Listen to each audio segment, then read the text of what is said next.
आसंता जून मासरे हेबाकु थिबा टी20 विश्वकप पर team India head coach Rahul Dravida कार्यकाल शेष होउछि। आगामी दिन में टीम इंडिया आउ कोच पद संभाळिबाकु अनिच्छा प्रकाश करथिले राहुल द्राविड़, जाफल बीसीसीआई कोच पद लगी आवेदन प्रक्रिया आरंभ करथिला, जार शेष तारीख मे 27 तारीख रे शेष होइछि।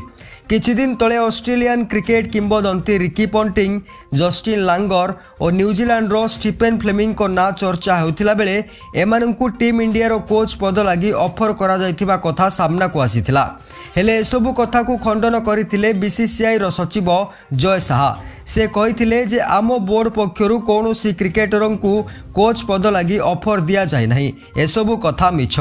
तेबे वर्तमान सबु कल्पनार अंत घटाई बीसीसीआई रो विश्वस्त सूत्ररु सूचना मिली जे बीसीसीआई गौतम गंभीर सह मुख्य कोच पद पर कॉन्ट्रैक्ट डील कर सारी एवं यहाकू नहीं जेकोसी समय बीसीसीआई यार आधिकारिक रूप से घोषणा करें।